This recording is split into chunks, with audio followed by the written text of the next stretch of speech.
Halo teman-teman semuanya, dimanapun kalian berada, semoga kalian pada sehat selalu dan selalu dalam lindungan yang maha kuasa tentunya ya. Kali ini Vicky Tanaka mempunyai cerita yang menarik tentang dunia mistis guys. Jadi ada seorang bapak-bapak yang berprofesi sebagai tukang rongsokan. Ternyata ketika ia mencari rongsokan tanpa sadar ia memasuki sebuah kota yang pernah ditinggalkan selama 29 tahun. Dan kota itu sekarang menjadi kota mati yang dihuni para dedemit guys. Jadi gimana keseluruhan ceritanya? Langsung saja kita mulai guys. Oh ya, jangan lupa dipencet juga tombol loncengnya. Makasih. Sebuah tempat dari pelosok negeri ini, ada sebuah daerah yang sangat terkenal di tahun 1996. Tempat tersebut pernah menjadi sentral bisnis dan perdagangan di tahun itu. Sebuah tempat yang menjadi regulasi ekonomi negeri ini. Saya tak akan menyebutkan nama itu, karena nama itu telah dihapus dari ingatan semua penghuninya, dikarenakan sebuah tragedi yang menjadi momok menakutkan hingga saat ini. Kisah ini bukan tentang tragedi tersebut, melainkan apa yang ditinggalkan oleh tempat tersebut. Sebuah lahan yang memiliki luas kurang lebih 20 hektar, yang kini telah ditinggalkan kurang lebih selama 29 tahun. Sekarang, tempat tersebut telah menjadi sebuah kota yang mati, yang digagas oleh kekuatan alam yang merubahnya menjadi sebuah hutan kembali. Hutan di dalam kota, di dalamnya diisi dengan rumput liar, pohon-pohon kokoh berdiri, dan menjadi rumah bagi para hewan-hewan. Tak lepas pula, tempat tersebut menjadi tempat yang dihuni makhluk-makhluk astral. Saya ingin menceritakan pengalaman saya yang menjelajahi kota mati tersebut. Sebelumnya, saya adalah seorang bapak-bapak yang berprofesi sebagai tukang rongsok. Saya bekerja mengumpulkan barang-barang rongsok dan menjualnya kembali, dan mengambil untungnya sebagai penghasilan hari-hari. Hari-hari saya lalui dengan rasa syukur berapapun besar kecilnya dari hasil keringat saya sendiri. Saya tinggal agak jauh dari kota mati tersebut, sekitar 20 km dari gubuk saya.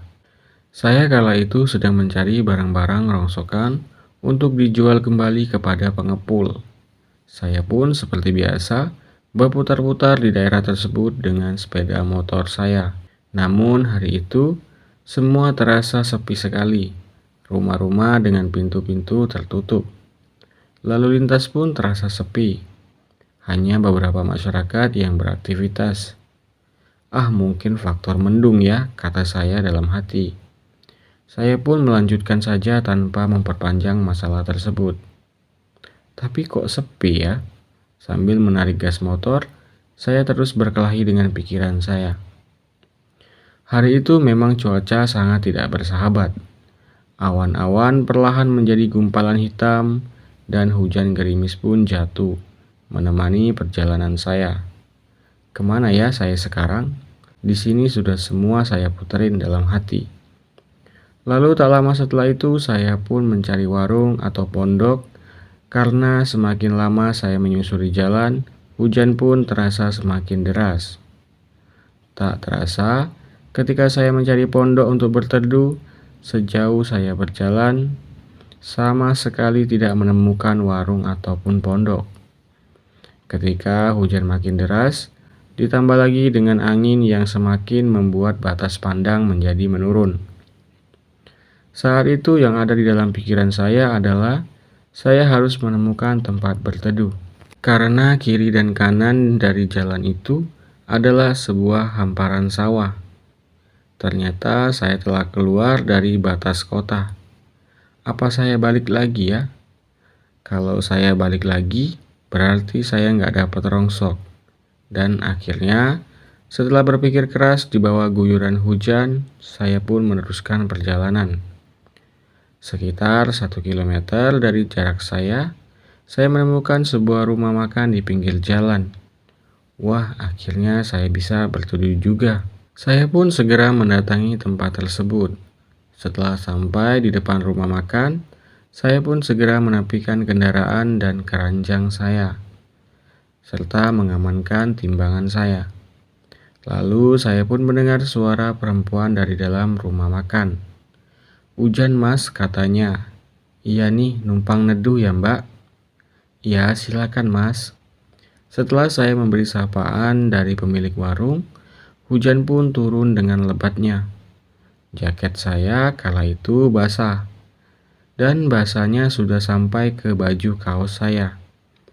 Saya pun segera melepas jaket saya.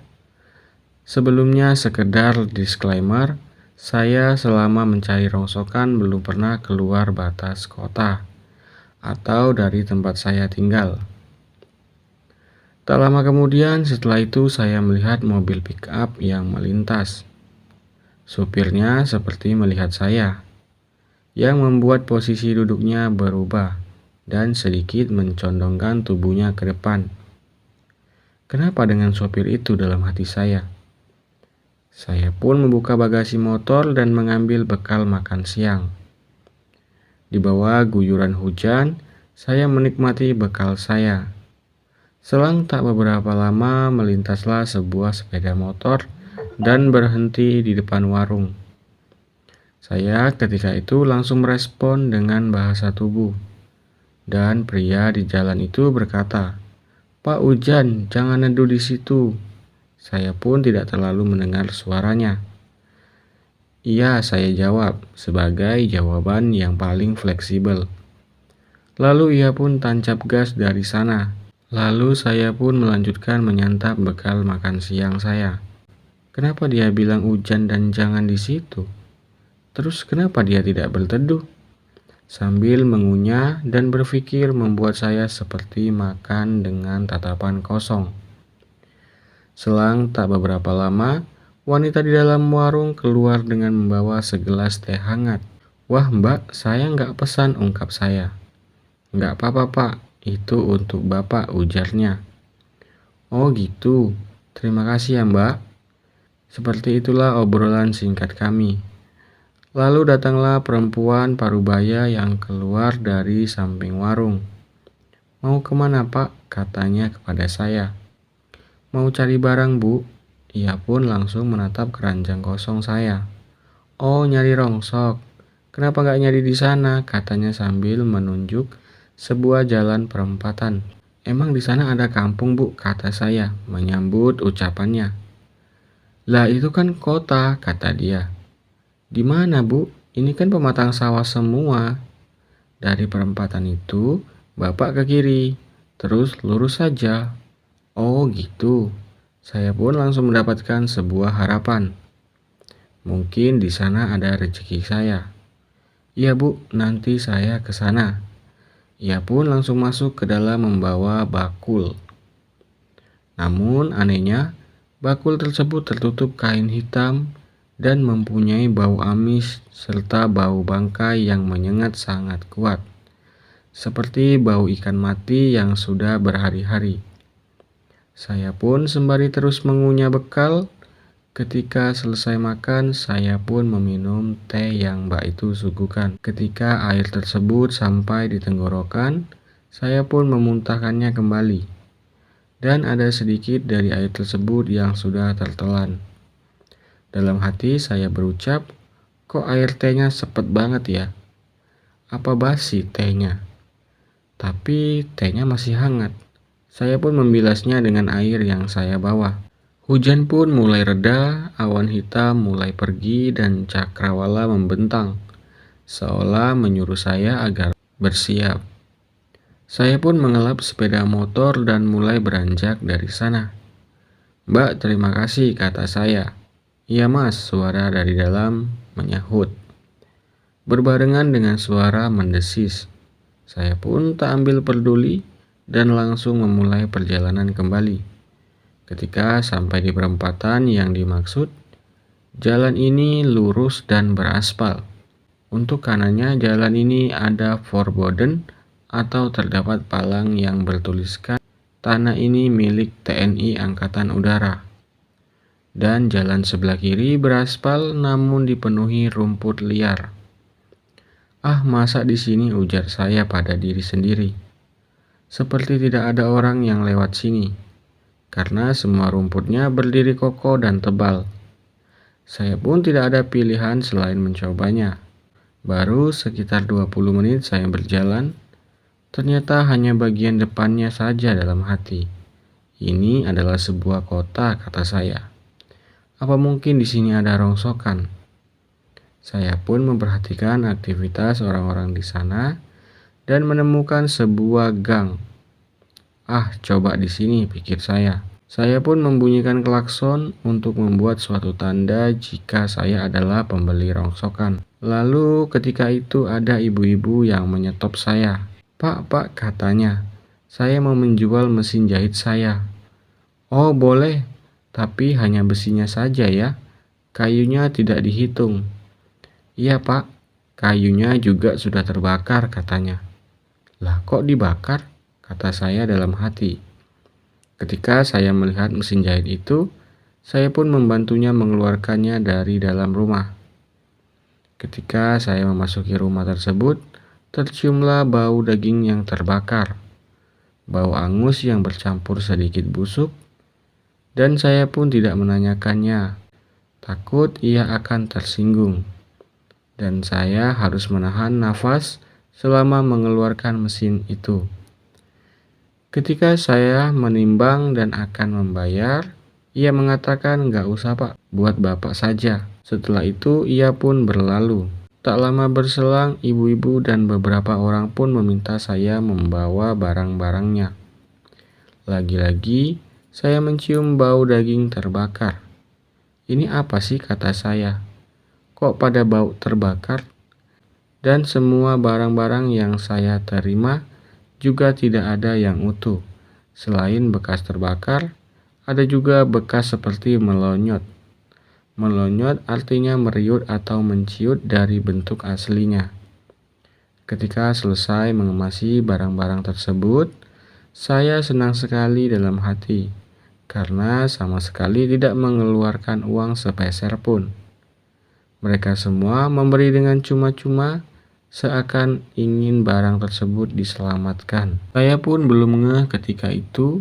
Yang membuat saya mengerti dengan kondisi tersebut adalah saya melihat seorang tukang bakso yang berjualan. Namun, ia membawa lampu petromak. Memang tidak dihidupkan. Mungkin karena suasana masih siang. Lalu saya berpikir, masih ada ya orang yang pakai lampu tersebut, ujar saya.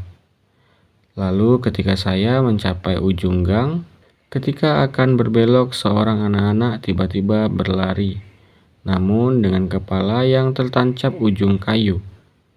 Astagfirullah, kata saya, bikin kaget saja. Lalu saya refleks menoleh. Selesai dengan anak tersebut, dimulailah sesuatu yang di luar akal sehat. Seperti orang-orang dengan tubuhnya yang terbakar dan beberapa bagian yang tidak utuh berjumpa dengan saya di jalan. Saya waktu itu langsung berubah menjadi ketakutan. Sebenarnya ada apa ini? Ketika masuk waktu asar, saya pun tidak tahu tepatnya.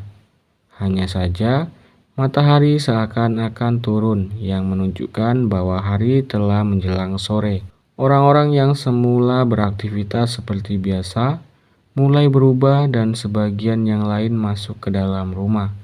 Semakin menjelang sore, hiruk-pikuk mulai terasa hening.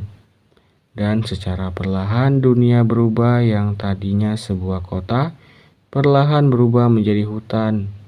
Dan rumah-rumah yang bersih itu mulai ditumbuhi jamur dan belukar.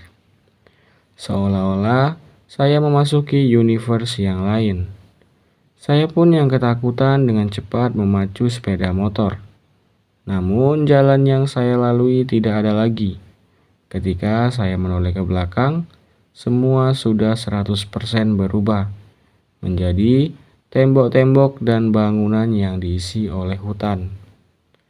Jalan yang saya gunakan mulai menampakkan wujud aslinya, berair dan ditumbuhi tumbuhan merambat. Hari pun berubah menjadi gelap dan suara-suara mulai terdengar. Kala itu, pikiran saya campur aduk. dan tangan yang memegang gas menjadi mati rasa. Saya pun turun dari motor dan tertati-tati berjalan. Suara alam dan suara-suara makhluk yang tak kasat mata mulai menjadi-jadi, saling bersahutan. Lalu saya pun menoleh ke arah kanan saya. Dari atas, sebuah bangunan berlantai 2, saya melihat sesosok wanita bergaun putih yang sedang menatap saya. Dengan matanya yang merah tentunya. Saya pun mundur dan berlari masuk ke dalam gang. Ternyata di dalam gang tersebut tercium bau daging yang terbakar. Bau itu sangatlah pekat, sampai saya menutupi dengan tangan pun tetap saja seakan-akan menusuk ke dalam hidung saya. Bau terbakar, pahit, dan amis bercampur menjadi satu. Ketika itu salah satu pintu rumah terbuka dan keluarlah seorang pria yang wajahnya sudah melepuh. Ia berjalan seperti biasa dengan wajahnya yang mulai berjatuhan ke tanah.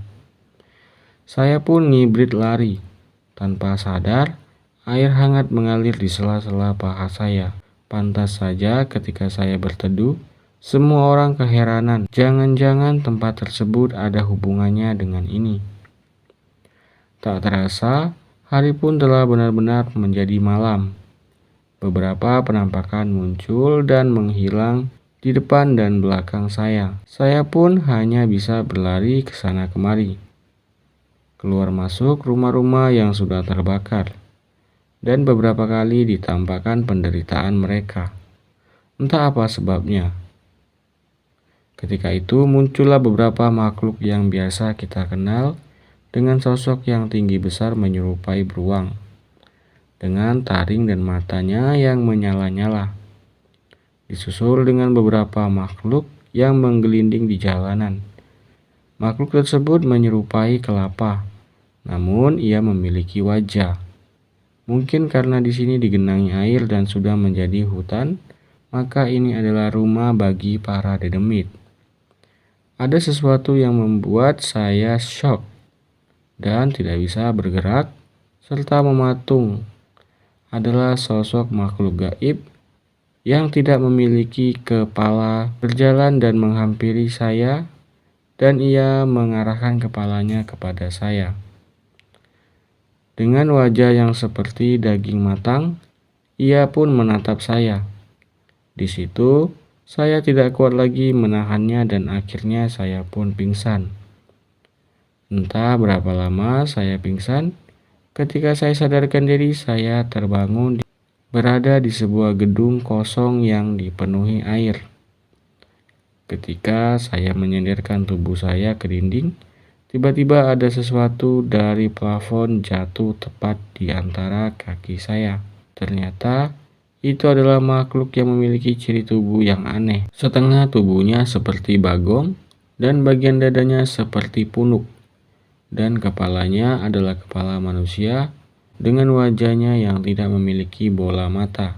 Saya pun teriak sekuat-kuatnya karena kaget dan bereaksi cepat dengan beranjak dari sana. Ketika mencari jalan keluar, saya menemukan diri saya berada di sebuah pabrik dengan sisa tenaga yang ada dan terus dikejar oleh kuntilanak yang sedari awal terus memperhatikan saya. Akhirnya saya menemukan sungai.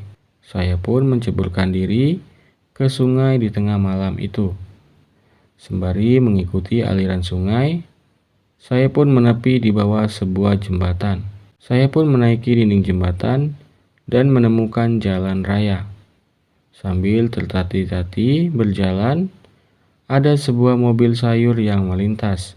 Ia pun keheranan dengan kondisi saya yang compang-camping dan dekil. Saya pun menjelaskan dan ikut menumpang. Ternyata kebetulan ia mengarah ke kota tempat saya tinggal. Ia berkata jika bapak telah jauh dari rumah. Saya pun duduk di bak belakang sambil terus meratapi diri saya. Dan saya pun mengikhlaskan sepeda motor yang tertinggal. Hampir 2 jam lamanya di atas mobil, saya melihat perempatan yang tadi siang saya lewati. Dan ternyata betul, Jalan yang ditumbuhi semak belukar dan warung yang sedari awal adalah sebuah makam, dan atapnya adalah sebuah gerbang pintu masuk makam.